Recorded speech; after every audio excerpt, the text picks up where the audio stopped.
Sal Khan, Reed Porter, Brandon Krostowski. Well, good evening. As one looks back over the more than a decade of these awards, you see some of the most pressing social problems in America being addressed by private individuals with predominantly private financial support. We at the Manhattan Institute believe there are limits to what can be done well by government, that a vibrant, innovative civil society needs to be there to address emergent social problems. And that's what we're recognizing and we think nurturing through this awards program. Glamour Gals is a great example of a program that is deceptively simple. Teenage girls are volunteering their time at nursing homes. They work on the fingernails, they make up the elderly women, but at the same time, they're having a conversation.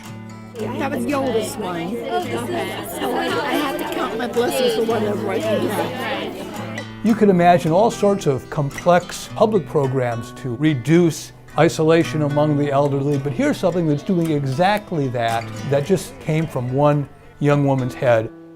Today at the makeover, a mom pulled me aside to say, "This has changed my daughter's life."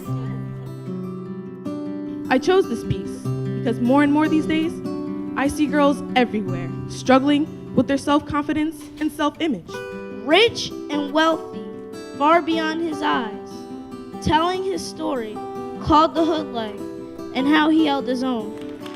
The New Jersey Orators seek to help kids learn how to present themselves well. It's predicated on the idea that you won't get a job unless you know how to go in and sell yourself, speak well, make eye contact. This organization is totally volunteer. And if there were more organizations like this, we could address that achievement gap. And I know there are, who are passionate about putting positive programs in place. 10 years ago, the last thing on Luma Muffla's mind was starting a school to help refugee children catch up academically to their American peers. But that was before she took a wrong turn in suburban Atlanta and came upon a group of children playing soccer. Today, she's gone on to build a school which goes far beyond sports. You have to have the highest possible standard, not, oh, well, they're poor refugee kids, let's just get someone in the room. No, we know all the kids speak a different language at home, but at school, we want you to learn English, and it's complete immersion. The results are a miracle. She relies on the sort of private philanthropy that's in short supply elsewhere, and we can only wish that many others will follow. One Sunday morning, the worm came up and popped out of the egg and came in some very hungry caterpillar.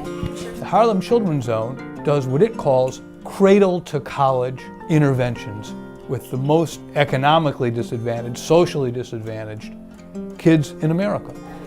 On Saturday, he ate one piece of chocolate cake, one ice cream cone, one pickle, and one slice of watermelon. That night he had a stomach ache. The striking thing about the Harlem Children's Zone is that the founder, Jeffrey Canada, conceived the idea himself. Said, I have a better way to approach this problem of uplifting disadvantaged kids. Pineapple. Good job. I'm going to seek support for that way, and that's what he did. I fundamentally believe that these poor kids who have every social ill you name one, we got it. All of my kids are going to go to college. 99, 100. Excellent job. You can, with hard work, save all the kids. It's our goal also to help the organizations that we're recognizing, linking them to new donors, bringing them to wider attention so that they can continue to grow. The receipt of the Manhattan Institute Award, it has given us the opportunity to bring in more funds, to bring in a lot more volunteers who want to come on board and grow with us. Our award winners are part of a very well-established American tradition of private individuals thinking they can do something about public problems. And what we're doing is looking across the country for the new versions of those. Oh Lord, we come this morning with our knees bowed and our body bent before thy throne of grace. Thank you.